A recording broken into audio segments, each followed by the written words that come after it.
भाजपा जिलाध्यक्ष श्री विजेंद्र सिंह जी एवं हमारे पूर्व सांसद श्री सुशील कुमार सिंह जी को आमंत्रित करती हूं कि हमारे माननीय प्रधानमंत्री श्री नरेंद्र मोदी जी का स्वागत करें। भाजपा जिलाध्यक्ष श्री विजेंद्र सिंह।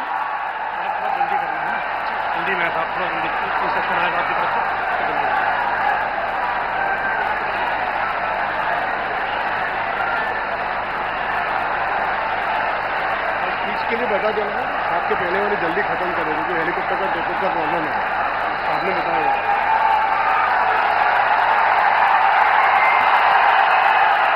मैं आमंत्रित करती हूं, वो क्षण आ चुका है जिसका इंतजार था, तो आमंत्रित करती हूं हमारे उप मुख्यमंत्री श्री सम्राट चौधरी जी को आए और मोदी जी के स्वागत में 2 शब्द बोले। श्री सम्राट चौधरी जी। बोलिए भारत माता की जय। जय श्री राम। बोलिए भगवान भास्कर की। आज मैं औरंगाबाद की इस पावन धरती पर औरंगाबाद के लोगों से आग्रह करूंगा, निवेदन करूंगा, एक बार जोरदार ताली बजाकर देश के यशस्वी प्रधानमंत्री जी का औरंगाबाद की धरती पर स्वागत करने का काम कीजिए। साथियों, इस मंच पर उपस्थित हमारे प्रधानमंत्री नरेंद्र मोदी जी, सम्मानित मंच और साथियों, आज इस चुनावी सभा में मैं आपके बीच में आया हूं और आदरणीय प्रधानमंत्री जी अपनी बातों को रखेंगे, लेकिन मैं 2 ही चीजें आपके बीच में रखना चाहता हूं। एक, लोगों में कंफ्यूजन फैलाने का काम बिहार में किया जा रहा है। ये लालटेन वाला जो ललटेनिया है, ये लोगों के बीच में भ्रम फैला रहा है। वो कहता है कि ये जो आदरणीय प्रधानमंत्री जी, महिलाओं के बड़े भाई आदरणीय मोदी जी ने, मोदी भैया और नीतीश भैया ने जो उनके खाते में 10-10 हजार रुपया दिया है, उन लोगों का कहना है कि इसको वापस लिया जाएगा और इसका सुध लिया जाएगा। मैं बिहार का वित्त मंत्री हूं। आदरणीय मोदी जी और नीतीश जी ने बिहार का वित्त संभालने का काम दिया है। मैं आपको गारंटी देता हूं, एक भी पैसा कोई मायका लाल वापस नहीं ले सकता है। साथियों, एकदम स्पष्ट रहिए। और दूसरा, जो हमारे नौजवान साथियों, मैं आपको बताना चाहता हूं, लालू प्रसाद जी और उनकी पत्नी राबड़ी देवी जी बिहार की मुख्यमंत्री रही, 15 साल तक बिहार में सत्ता में रही, लेकिन पूरे 15 साल में 1 लाख लोगों को भी सरकारी नौकरी देने का काम नहीं किया।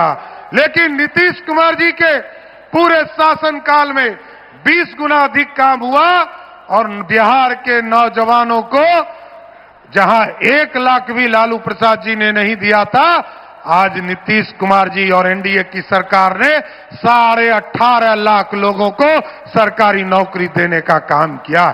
इसलिए साथियों, आग्रह करने आया, निवेदन करने आया, औरंगाबाद की इस पावन धरती पर प्रधानमंत्री जी आए, यहां 6 के 6 विधानसभा और यहां पर जो हमारे 10 उम्मीदवार जो पूरे मगध जोन से आए हैं, शाहबाद से आए हैं, आप लोगों से आग्रह करूंगा, निवेदन करूंगा, एक एक वोट मोदी जी समझकर, नीतीश कुमार जी समझकर, चिराग पासवान समझकर, जीतन राम मांझी समझकर और उपेंद्र कुशवाहा जी समझकर 11 तारीख को एक एक वोट देने का काम कीजिए और बिहार में फिर से एनडीए की सरकार बनाने का काम कीजिए। मैं फिर से प्रधानमंत्री जी का, आदरणीय नरेंद्र मोदी जी का स्वागत करते हुए उनको धन्यवाद देता हूं कि आप बिहार आए और बिहार को इसी तरह आपका सहयोग मिलता रहे। बहुत बहुत धन्यवाद। प्रतीक्षा की घड़ियां समाप्त हो गई है। प्रातः से जो हम लोग बैठे थे, आज आइए हम सब मिलकर गगनभेदी स्वर में स्वागत करें भारत के गौरव, जन जन के प्रेरणा स्रोत, हमारे प्यारे प्रधानमंत्री श्री नरेंद्र मोदी जी का। भारत माता की, भारत माता की। सूर्यदेव के ई पावन भूमि के हम नमन करत ही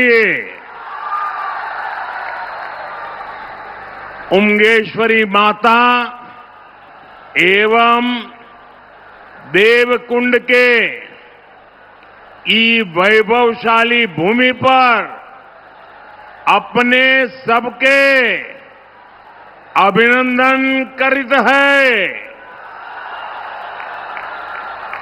साथियों, औरंगाबाद तप, त्याग और बलिदान की भूमि है। इस मिट्टी ने अनुग्रह बाबू और जगतपति जगदेव जी के रूप में महान स्वतंत्रता सेनानी दिए। औरंगाबाद हो या गया जी हो, ये पक्के इरादे वाली धरती है। दशरथ मांझी जी इसी का प्रतीक रहे हैं। मैं इस क्षेत्र की सभी महान विभूतियों को नमन करता हूं। साथियों, कल ही बिहार ने पहले चरण का मतदान किया है और वाकई बिहार के लोगों ने अब तक के सारे रिकॉर्ड तोड़ दिए हैं। बिहार के इतिहास का अब तक का सबसे अधिक मतदान हुआ है और इसमें हमारी माताएं बहनें सुबह से कतार लगा करके खड़ी हो गई और उन्होंने तो सारे रिकॉर्ड तोड़ दिए हैं। पहले चरण में करीब 65% वोटिंग हुई है।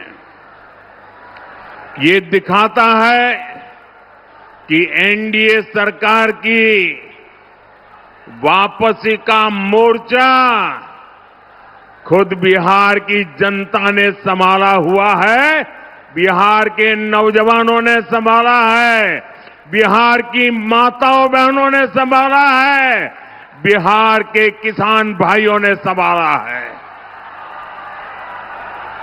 साथियों, पहले चरण के मतदान से ये स्पष्ट है, बिहार के लोग अब किसी भी कीमत पर जंगल राज को लौटने देना नहीं चाहते।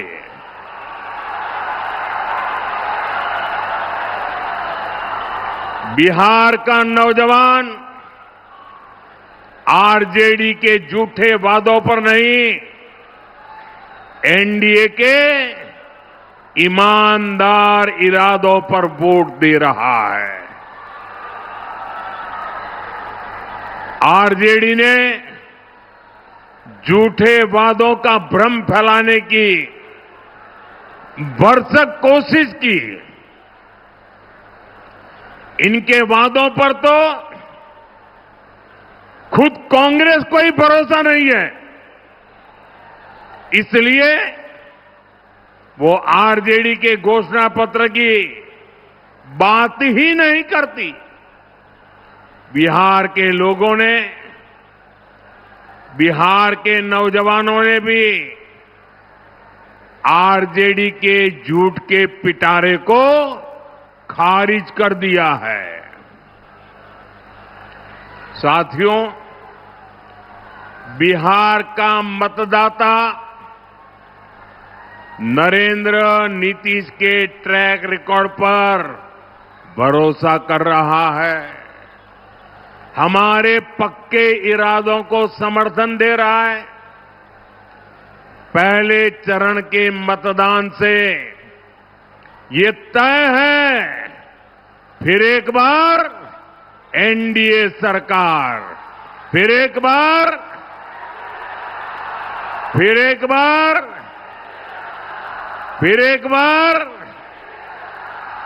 बिहार में फिर से सुशासन सरकार। साथियों, मुझे बिहार के सामर्थ्य पर भरोसा है। बिहार के पास मां गंगा का आशीर्वाद है। यहां इतनी उपजाऊ भूमि है, यहां इतने परिश्रमी लोग हैं। बिहार को समृद्ध बनाने का संकल्प सच हो सकता है। साथियों, आप याद रखिए, आपने जब यहां नीतीश जी को अवसर दिया तो उनके कार्यकाल के पहले 9 साल दिल्ली में आरजेडी कांग्रेस की सरकार थी। तब इन लोगों ने मिलकर दिल्ली में बैठे बैठे दिन रात एक ही काम किया, बिहार से बदला लेना।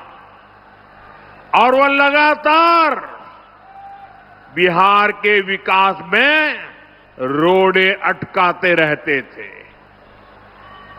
नीतीश जी को काम नहीं करने देते थे, बिहार का एक काम होने नहीं देते थे। 2014 में जब आपने मुझे सेवा का अवसर दिया, जब पहली बार बिहार में डबल इंजन की सरकार बनी,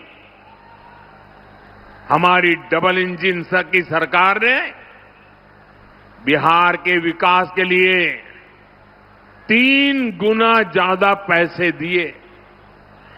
आज बिहार के हर इलाके में सड़कें बन रही हैं, लंबे लंबे पुल बन रहे हैं, रेलवे के ट्रैक बन रहे हैं, नए अस्पताल और नए कॉलेज बन रहे हैं।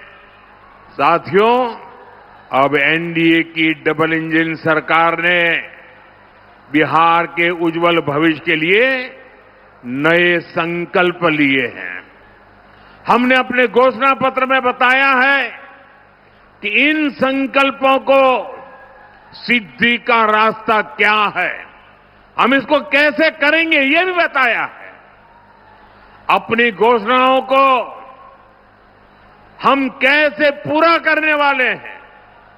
साथियों, एनडीए के पास हर क्षेत्र से और उसकी आवश्यकता के अनुसार, वहां के लोगों की जरूरत के हिसाब से अलग अलग योजना है। कहीं फूड प्रोसेसिंग से जुड़े उद्योग पर बल दिया जा रहा है, कहीं टूरिज्म का विकास हो रहा है, कहीं टेक्नोलॉजी से जुड़ी कंपनियों का विस्तार करने जा वाले हैं, वहीं मैन्युफैक्चरिंग से जुड़े उद्योगों को बढ़ावा दिया जा रहा है। यानी जहां जैसा सामर्थ्य है, वहां वैसी ही इंडस्ट्री लगाई जा रही है। जैसे मगध का हमारा एक क्षेत्र है, यहां हजारों एकड़ इलाके में उद्योगों का खाका खींचा गया है। इसके लिए बिजली, सड़क, रेल का नेटवर्क तेजी से बनाया जा रहा है। गया जी में बिहार का सबसे बड़ा इंडस्ट्रियल कॉरिडोर बन रहा है। इसका फायदा इस पूरे क्षेत्र को होगा। साथियों, मोदी और नीतीश जी का ट्रैक रिकॉर्ड सबके सामने है। अब आप याद कीजिए, जब मैं कहता हूं कि मैं ये करने वाला हूं, इसका मतलब मैं उसको करके ही रहता हूं।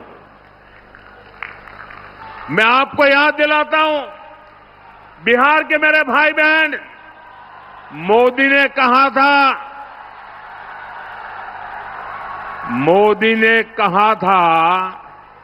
राम मंदिर बनेगा। आप मुझे बताइए, मंदिर बना के नहीं बना? मंदिर बना के नहीं बना? डंके की चोट पर बना के नहीं बना? 500 साल का अधूरा काम पूरा किया कि नहीं किया? मोदी ने देश को वादा किया था और मैंने कहा था कि आर्टिकल 370 की दीवार गिरेगी। आप मुझे बताइए 370 हटा के नहीं हटा? 370 हटा के नहीं हटा? और